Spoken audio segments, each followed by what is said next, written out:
All right, recording started. All right, perfect. Let me see. For some reason, oh, here you go. You see my screen, right?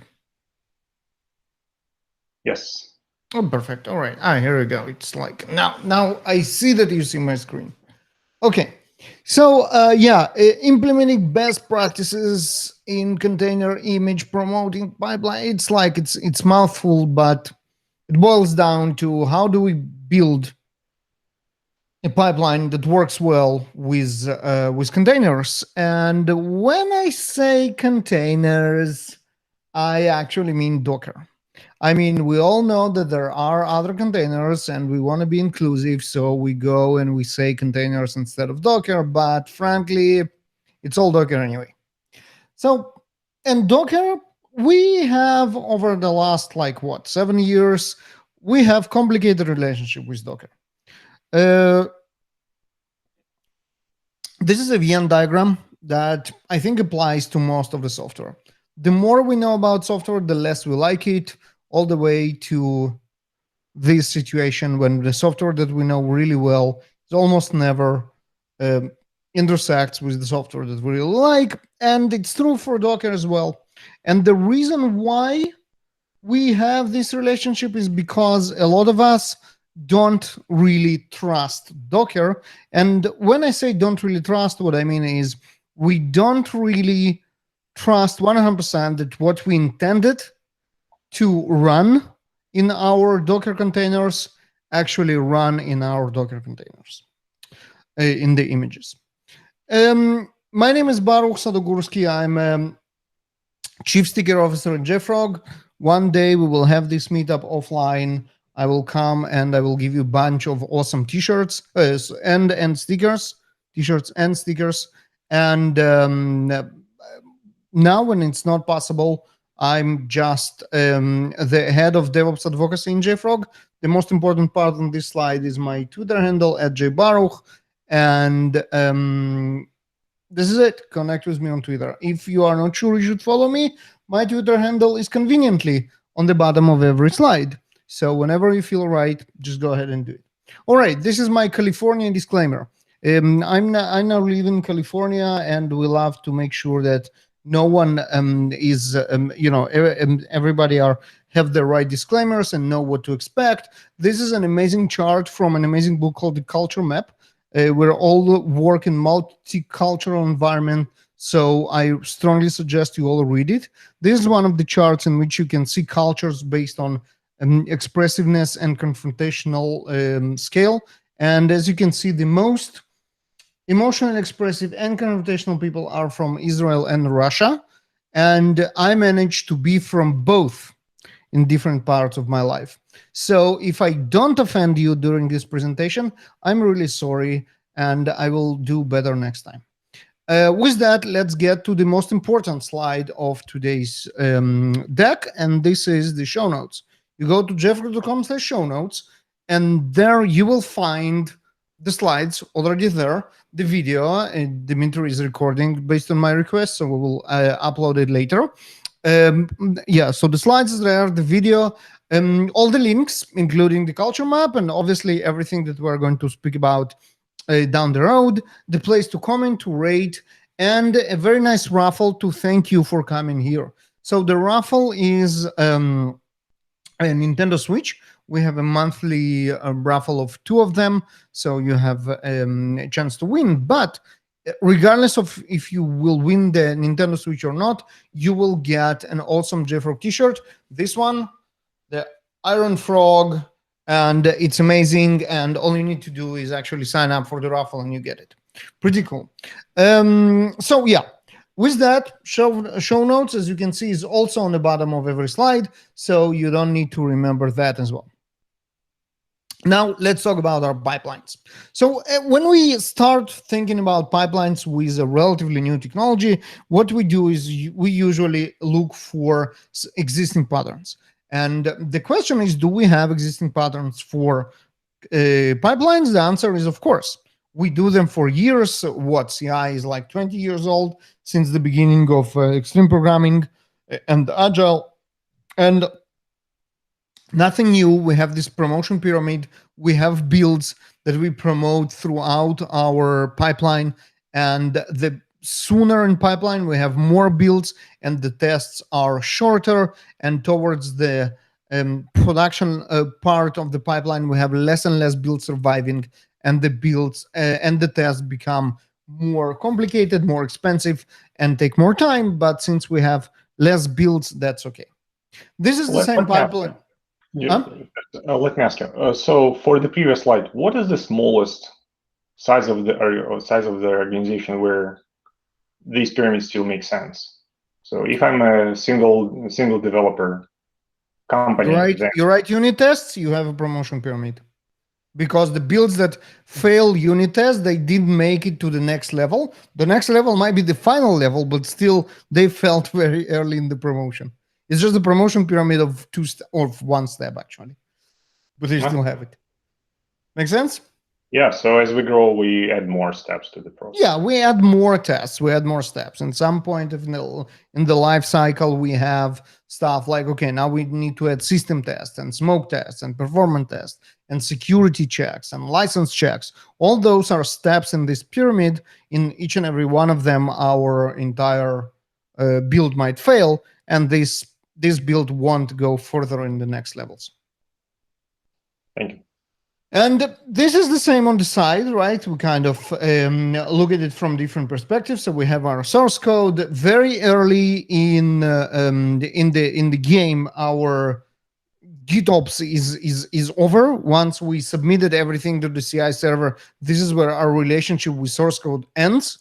Everything after that is BinOps. We actually we build binary files and we start testing them. And the first one will be unit tests, as mentioned, and then if they answer the requirements, our quality requirements, then we promote it to the next stage. And each and every stage built of two components. The one is the artifact repository. When we have our artifacts, this is where binaries are stored. And corresponding to each and every repository in each and every step in our pipeline, we have an environment, a runtime environment that we actually deploy our artifacts to. So let's say this is what? Integration. So this will be our integration Docker registry. And from here, we will deploy to the integration Docker cluster that we will run our integration tests on. And then we will promote by moving the artifacts from this area to the next area. And we will deploy from this area to the right servers, to the right cluster. We will test everything and so forth all the way that we get to production, or we don't get to production, which is fine as well. Not all the builds actually should end up in production, obviously. The bad ones you want to fall pretty quickly. Now, none of that, yeah. Can you read those lines, those arrows as a direction from where we initiate the promotion to where it ends? Yeah. Like we initiate it from the integration and we push it to system testing. Yeah, exactly. This is exactly that. So we have our build now in the integration staging area, and then we run some tests here on the integration cluster. And when the tests work, we move or we somehow promote. We're going to talk about should we move or should we not down the road, but we somehow promote the artifacts from this area to the next one.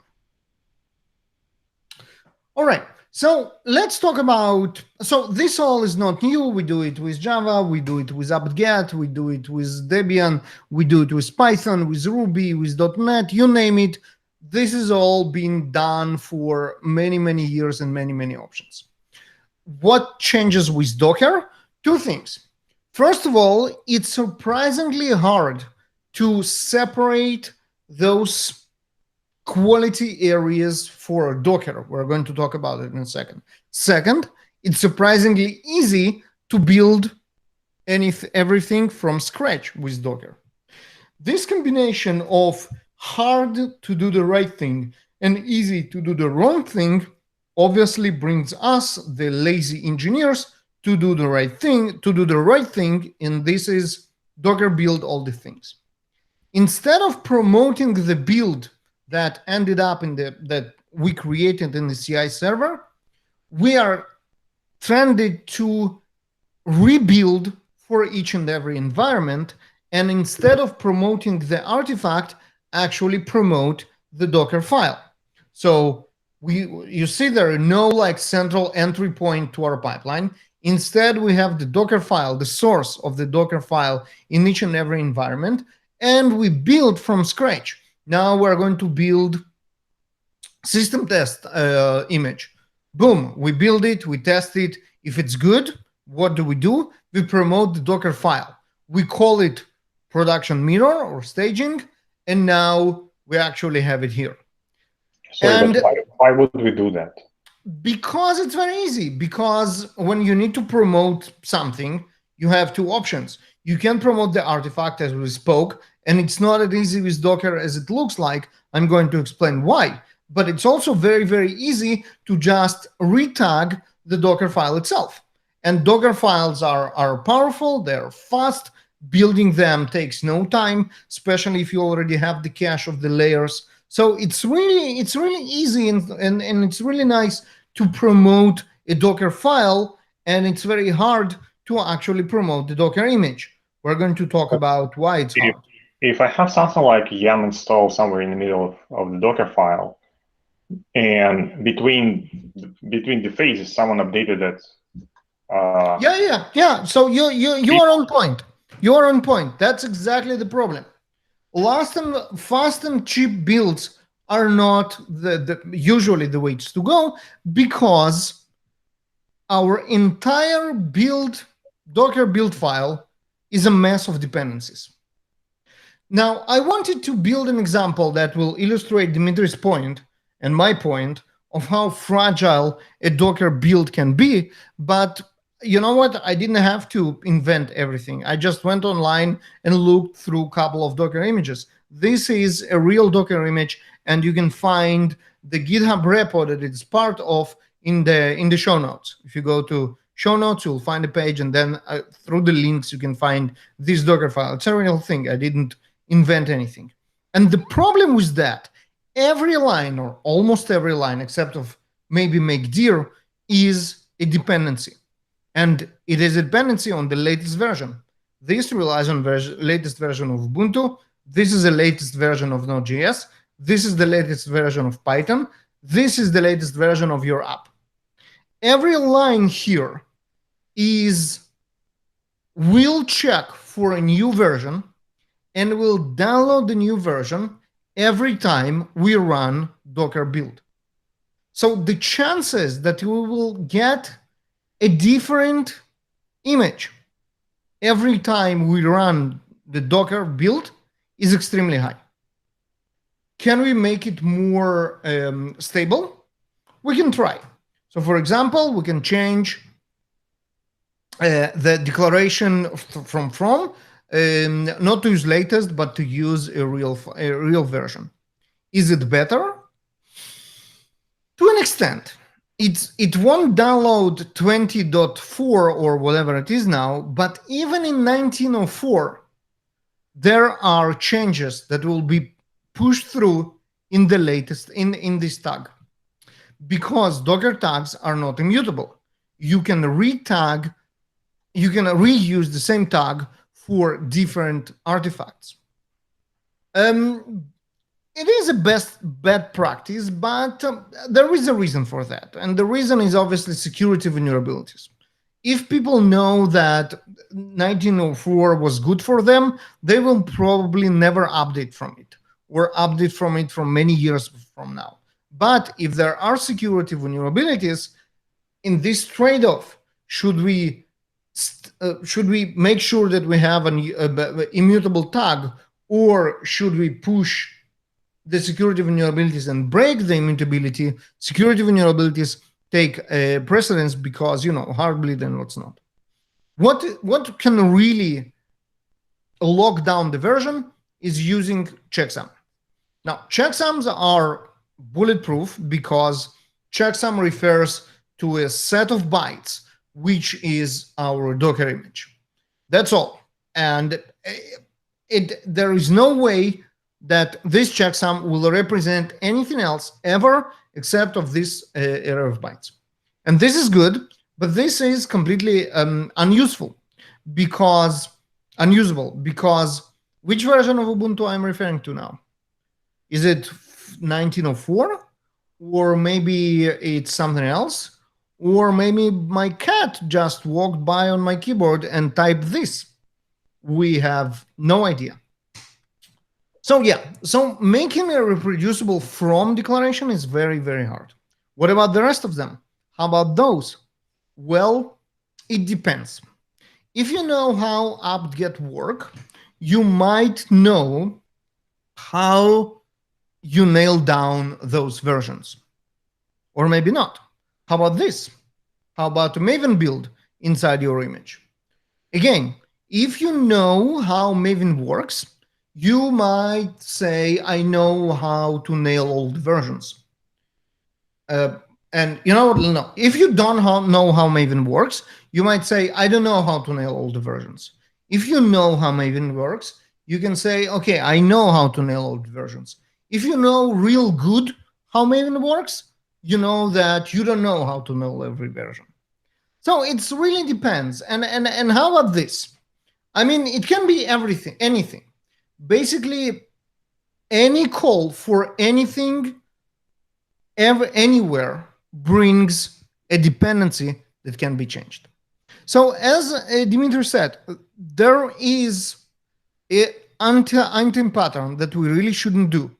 And this is building for each and every environment.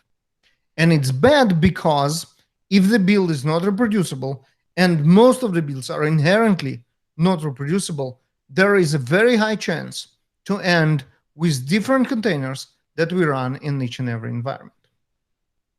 And then we go like, well, okay, but we have other way. What we actually should do is build the binary once and then promote it through the environments.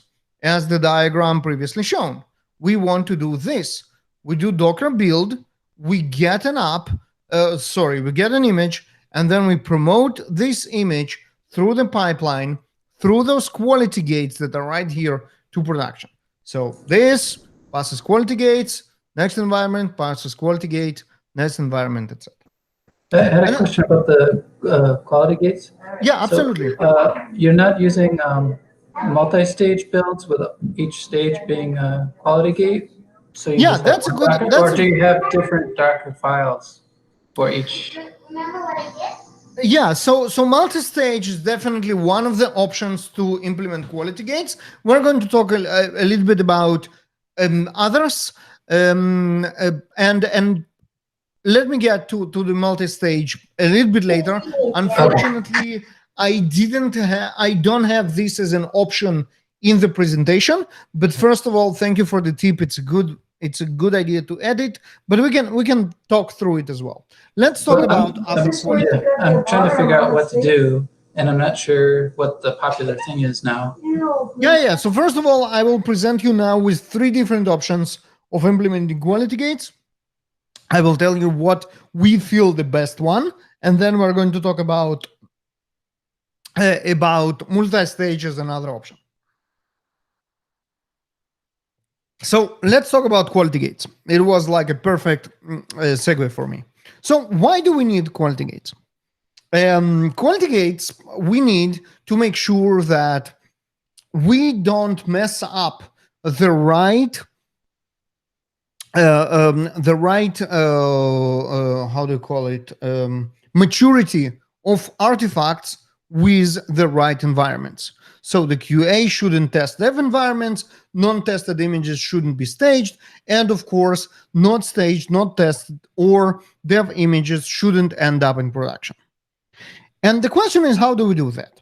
So basically, how do we separate development from production? That's our biggest question. And there are a couple of ways that Docker kind of suggests us go about it. And the first is, well, yes, Docker registry has metadata. And we can do it with metadata tags. So we can go ahead and we say, well, key, let's call it maturity, and then value, we will change it from dev to staging, to integration, to staging, to prod. This is nice, but it's not strong enough.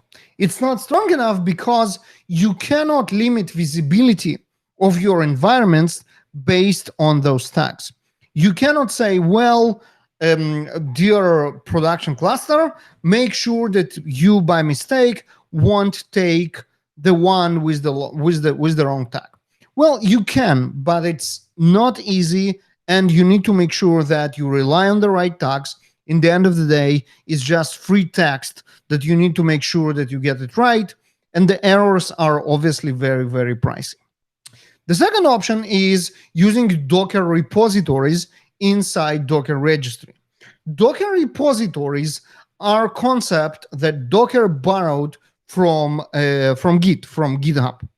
And the relationship between the repositories in Docker registry is exactly the relationship between source repositories in Git. And that means that you have repository per project. Now, since Git don't have the maturity distinguish inside their repositories, because they don't need to, it's all sources, and we don't promote sources, we just spoke about it, porting this concept to Docker doesn't really solve the problem. Because in GitHub, you don't have my production sources and my staging sources and my development sources, subsections of repository, because you don't organize sources that way. You don't have maturity of sources. So when we port it to Docker registry, it doesn't solve the problem. What does solve the problem is what we spoke about: separate registries per environment.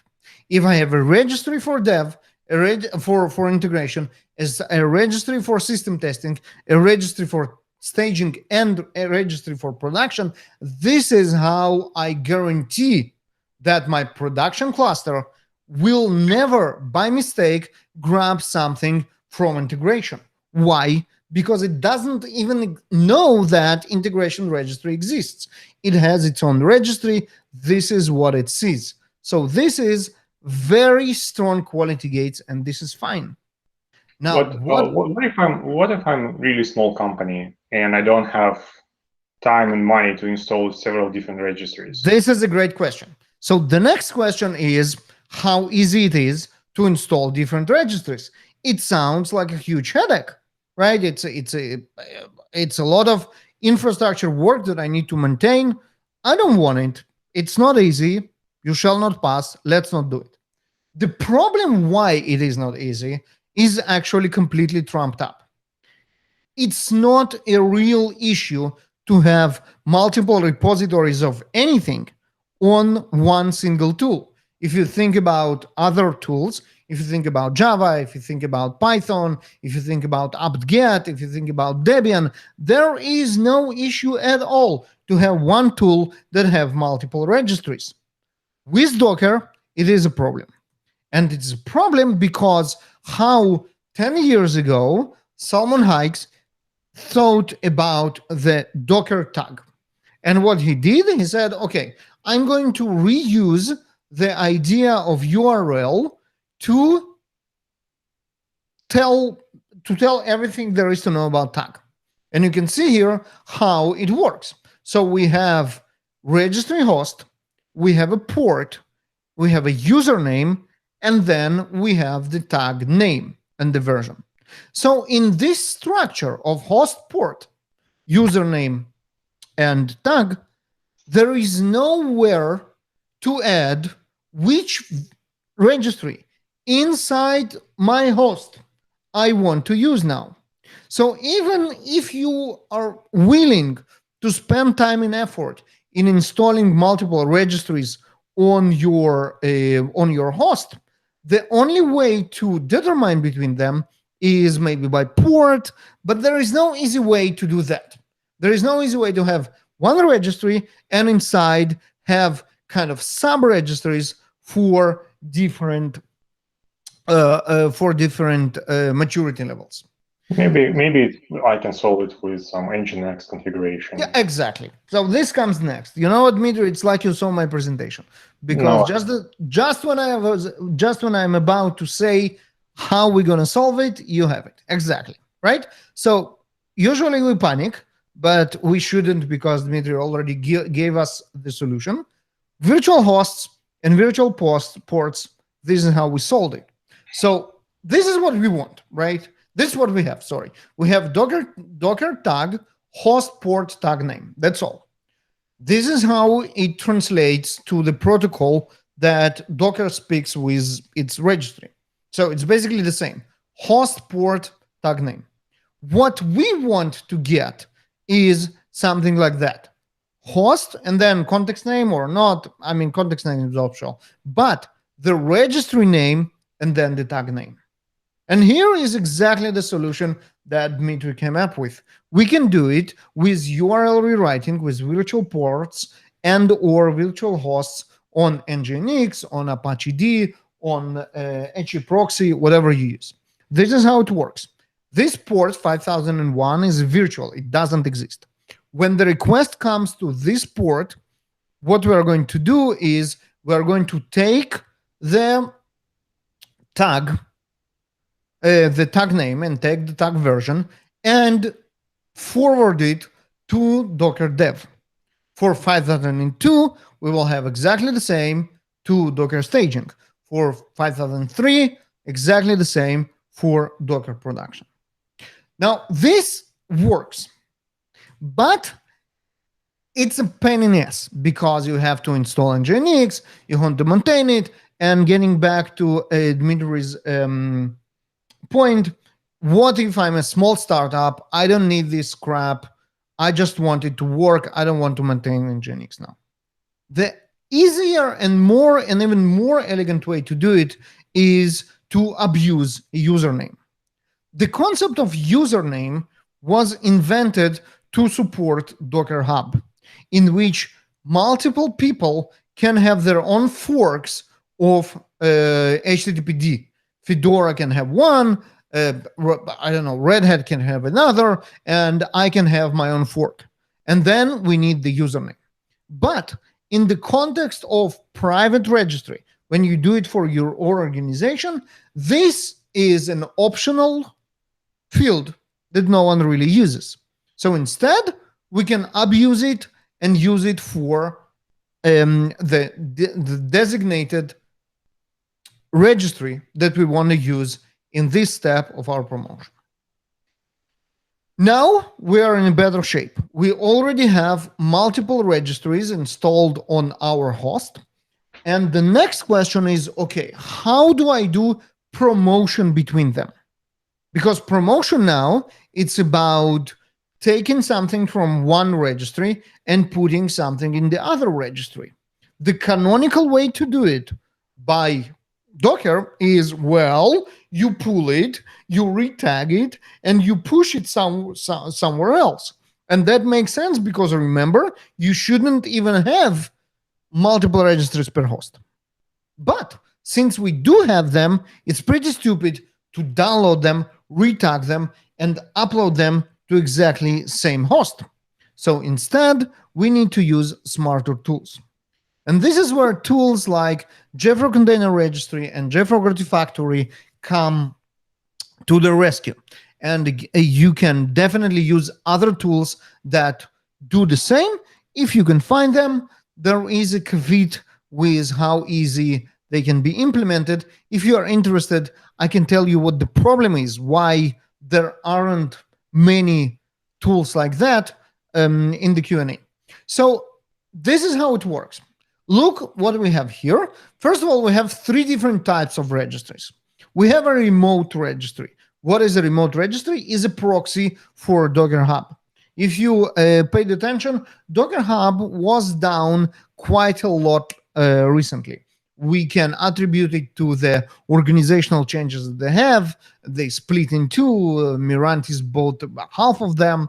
It's like it's not in an easy time for Docker as an organization. So Docker Hub reliability took some hit. You are protected because you have a proxy that you can rely on. It's always there. The other type is the local registry. This is the physical storage for your images that you build. And you can see our pipeline right there.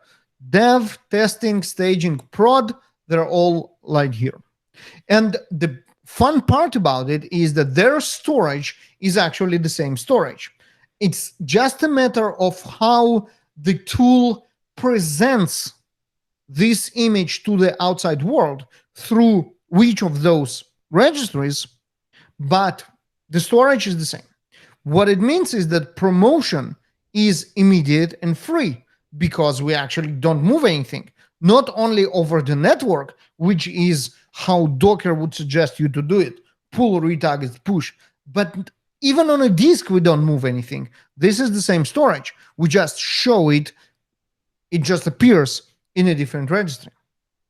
And so the third how does it solve the visibility problem that we don't want production images from development? And as usual, that's the next slide.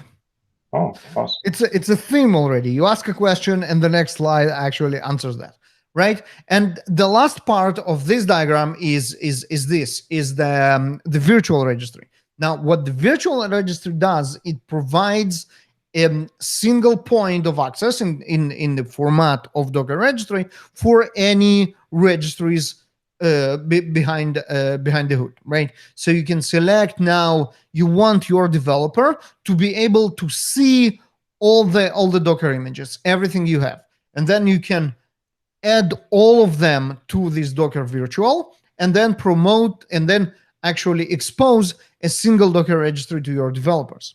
Now, the fun part about it is that this Docker virtual registry is also can be deployed to. And when something like your CI server, it's a Tecton in this example, but can be whatever it is, deploys to this virtual registry, it will go to the right place.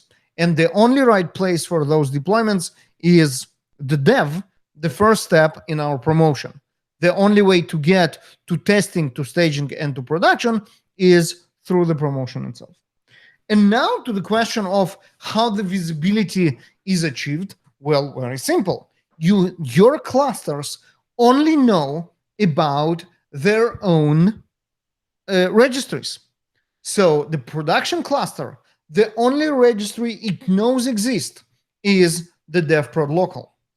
Unless your image that was deployed to dev local didn't get promoted through all this promotion pipeline, it will never get to the prod registry, and the prod cluster will never know that it actually exists.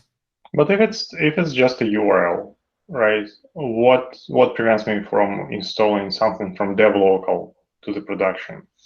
You can't. It's just the prod local have their registry hard coded in the infrastructure.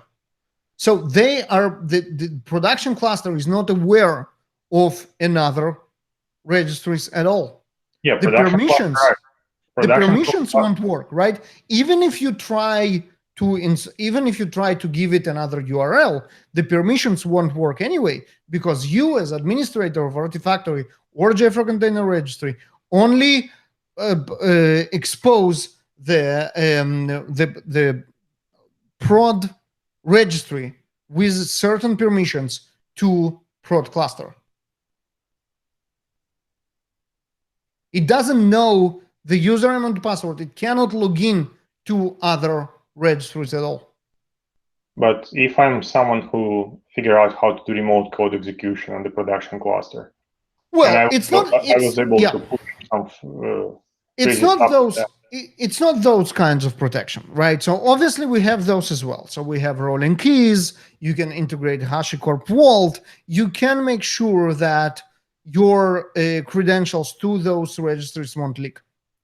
But what we try to do, and that's obviously important and has to be done.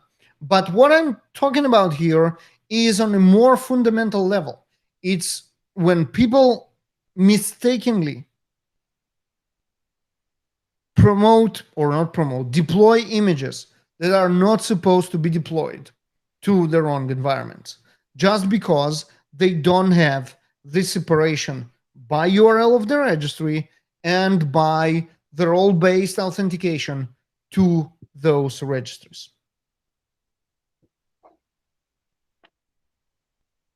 This is what it protects against. This is where you get the most rigid quality gates, and everything less, when you look at the same registry, when all of them look at the same registry, will be obviously less protection against this incident when you deploy something that you weren't supposed to deploy. This is where it protects it. So you won't deploy something that you are not supposed to. So what you have here is actually a win-win-win. So from one side, you have single point of access to multiple registries when needed, and that's the virtual registry that I mentioned. From the other side, you have completely isolated environments, and those are the separate registries that the environments can only see and log in and have the permissions only to one registry. So this is strict, clean, and very rigid.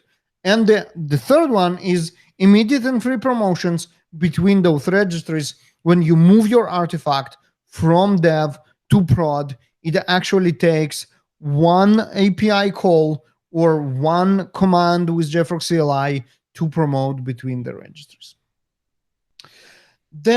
Another thing that I wanted to mention, and you probably remember how I said that when we rely on latest, this is dangerous because we don't know what the latest actually means.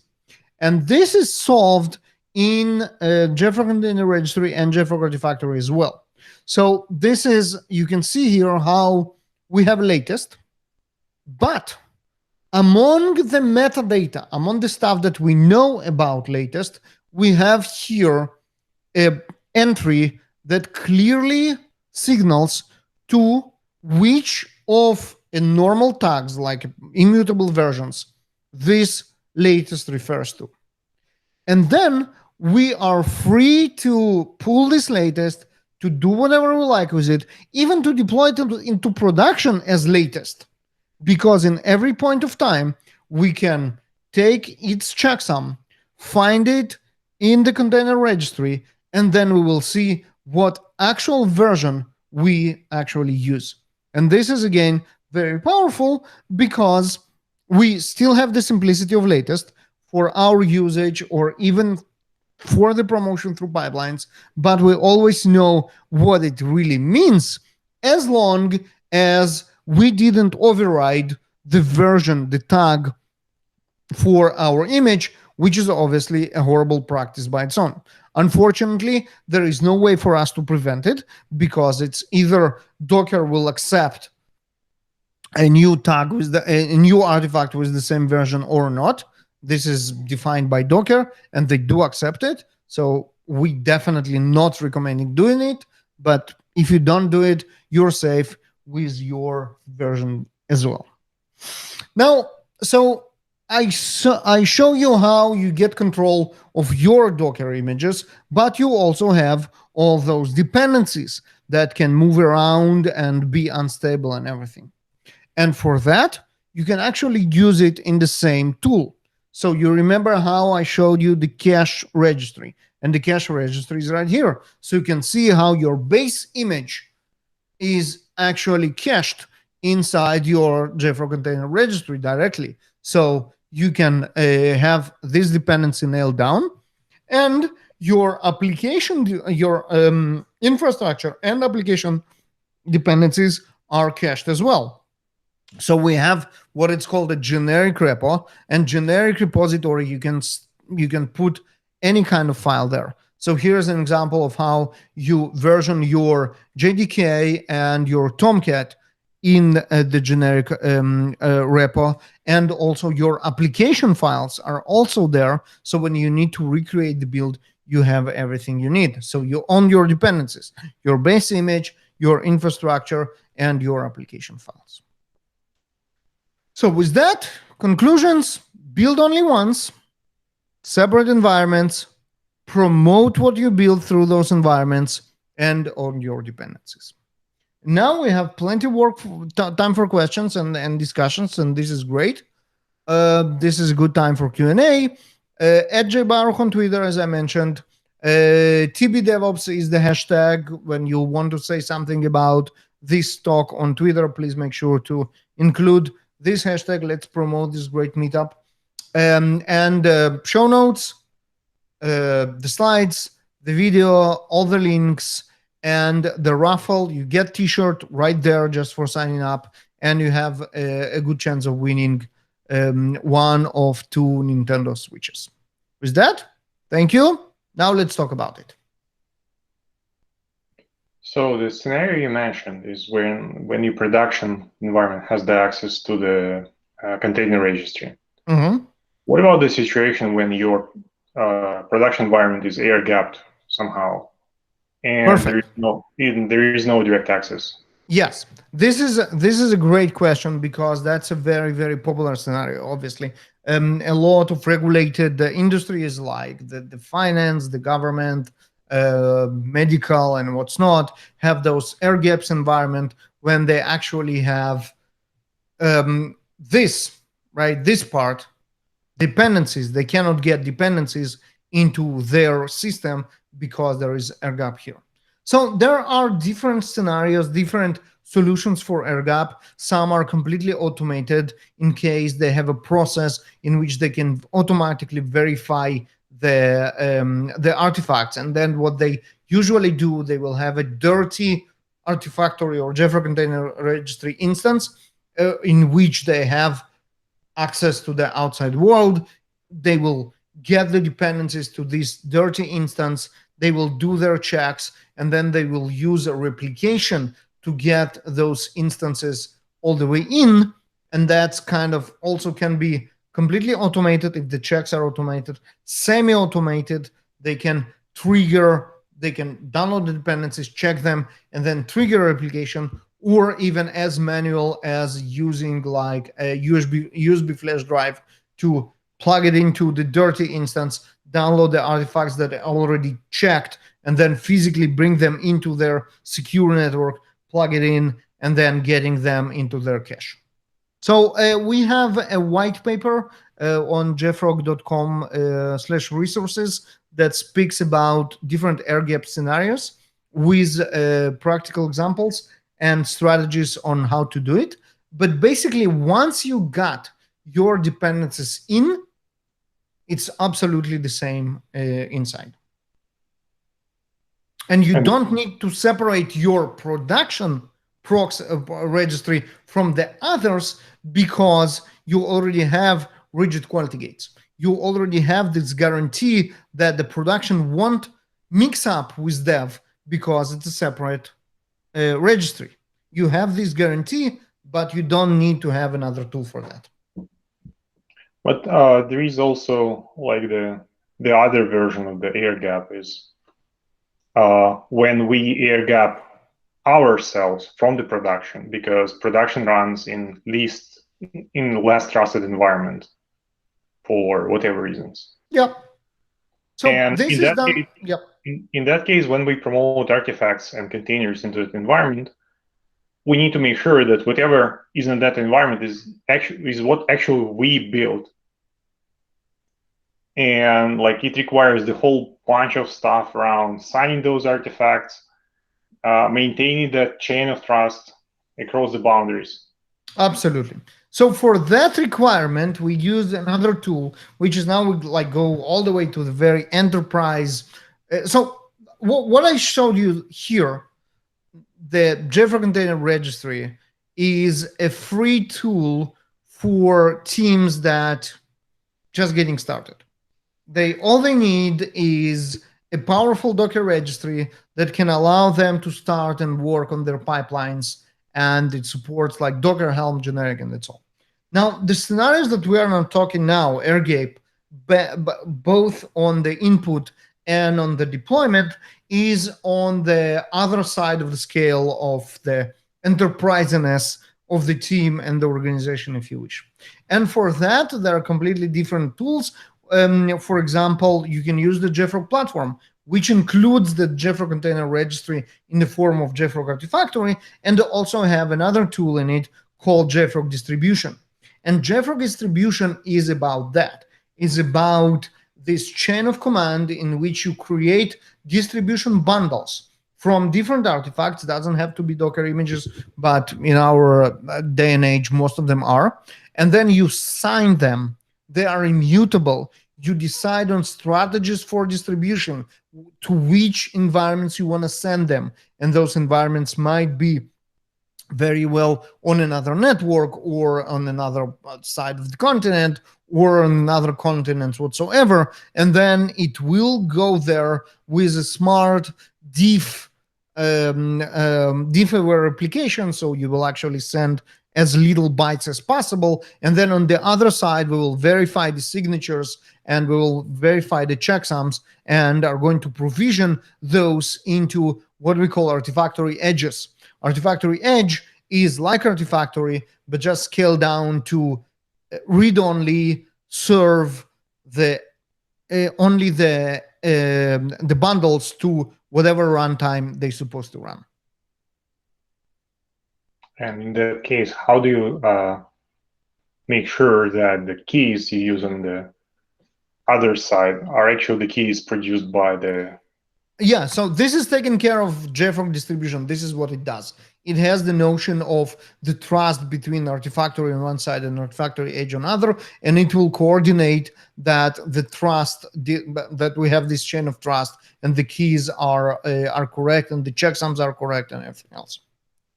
Yes. Okay. Thanks.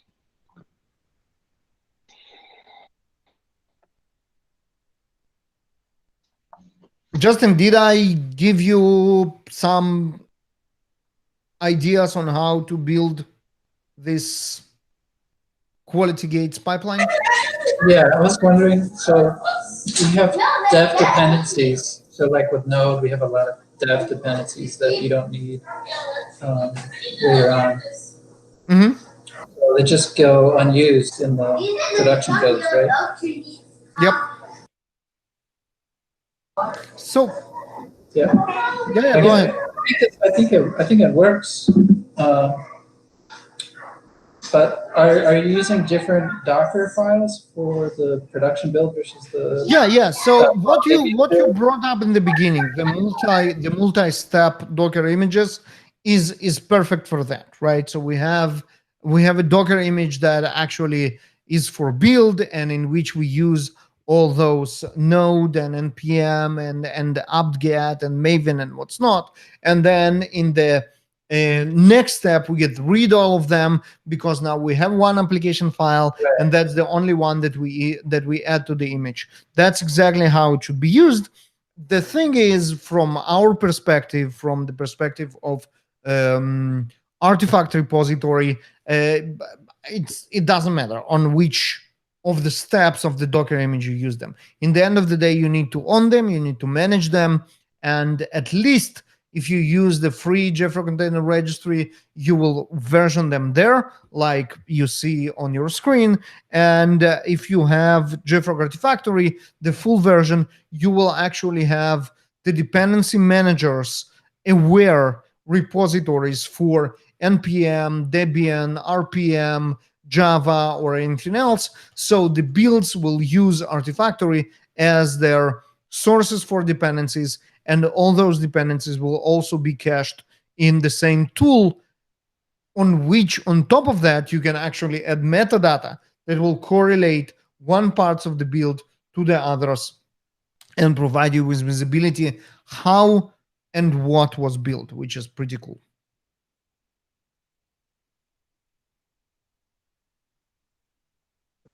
Very cool. Oh, and I wanted to tell you the technical reason why you might not encounter a lot of tools that have multiple Docker registries inside one. And the reason is that Docker made it available, open source, and very easily embeddable, their own implementation of Docker registry, which is called distribution, I think. Yes, which is called Docker distribution.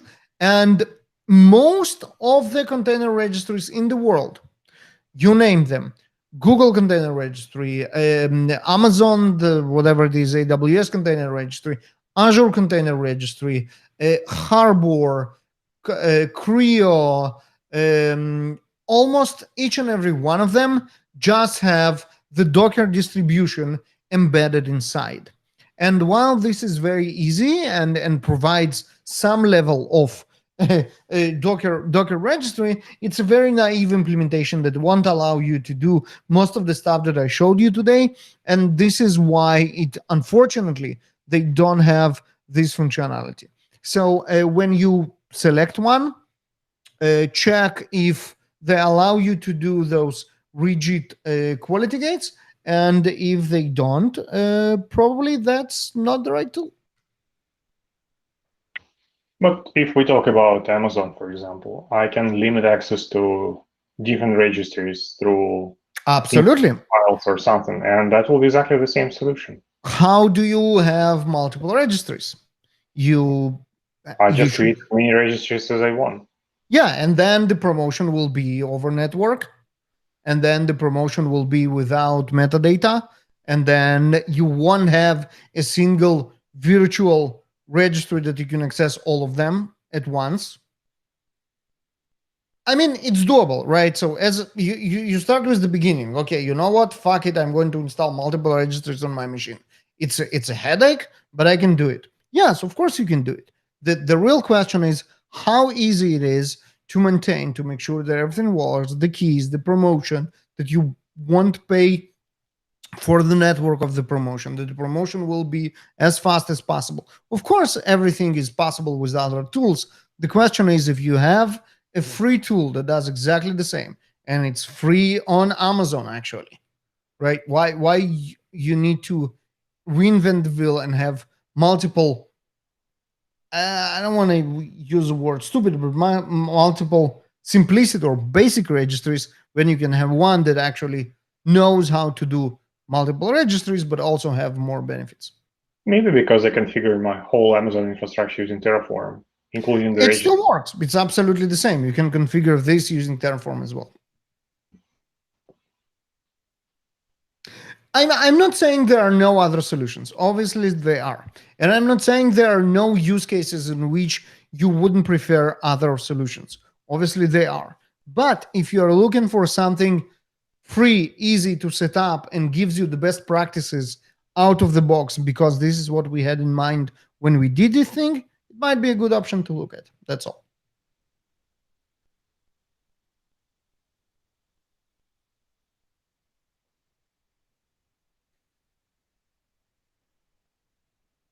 And by the way, talking about this tool, so there is a caching service, caching part of the Artifactory. Is there a way to see through the cache? So if I have a Docker registry behind it, is there a way to use any tricks on Artifactory to see what are available tags? Yes, absolutely. Yes. So you can, it's up to you to decide whether you want to enable a remote browsing in every remote repository or registry. And if you do enable that, you will be able to see what other images and what other tags of the same image exist on the remote repository, on the remote registry, which is our case, Docker Hub or anything else.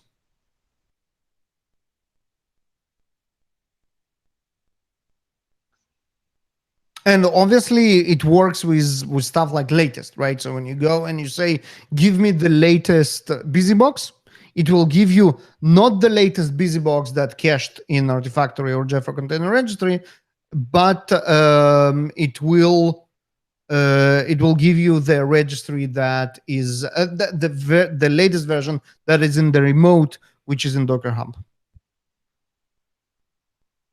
Yeah, it works for Docker Pool. I mean, open the UI and just click somewhere on the UI and it will show me that these 3 tags are cached locally, but there are like 10 more tags which nobody pulled yet, but they are available in the remote registry. Absolutely.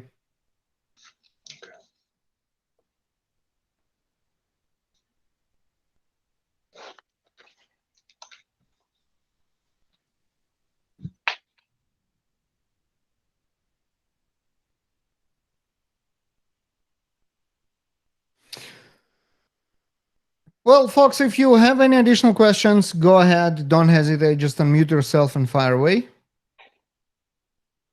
And if you don't, thank you very much for coming. Yeah, and please ask the questions. Otherwise, I'll keep talking about the air Yeah, gap. we can do it all day. Me and Dmitry, we can go all day back and forth.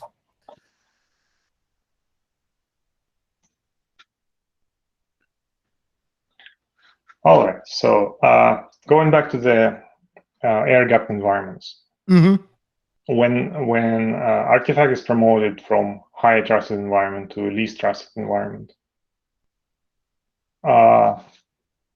again, that key verification and so on works fine if we allow Artifactory to Artifactory connection. Yes. When they can talk to each other. What if they cannot talk to each other? What if we don't want to allow direct connection between those environments? Yeah, then we need to rely on signatures, that we sign our Docker images on one image on one side, somehow get them to another environment and verify the signatures there. Unfortunately, there are no miracles. Yeah, I know. Problem is how to make sure that the keys we use on the other side are actually the original keys. What we build is a trust between within the JFrog platform, between the distribution and Artifactory edges. If you cannot build this trust, we can give you some advices, but there is nothing we can physically do.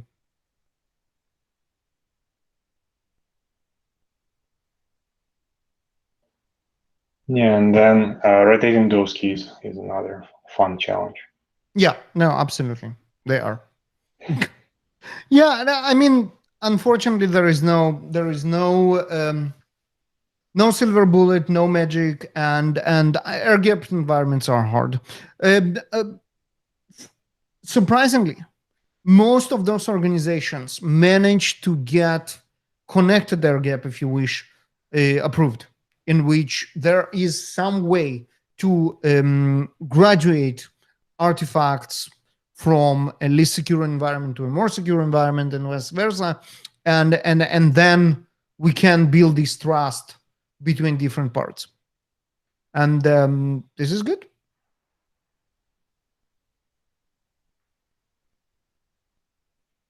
Yeah, that's how sometimes security organizations say that no way you can have direct connection. Yeah, no, absolutely. We know those scenarios and we're well familiar. And I mean, we have an entire team of solution engineers that do exactly that. They advise based on particular situation in the particular organization on how to use the most of the platform by still maintaining the air gap. And I mean, we have literally hundreds of those customers with different setups, and so we not our first rodeo.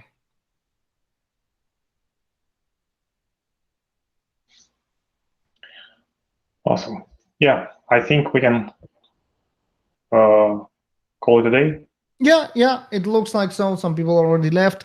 James, I still hope we will see all of you in DevOps Days and maybe even in person one day. Not sure if that's going to happen this year, but probably. If not this year, we'll hope next year. Yeah. So fingers crossed, it will be great. Ari here will probably drag me into tons of meetups around these DevOps Days. So that's a good opportunity to come to your meetup again. So yeah, looking forward to end all this and actually have some fun with you in person.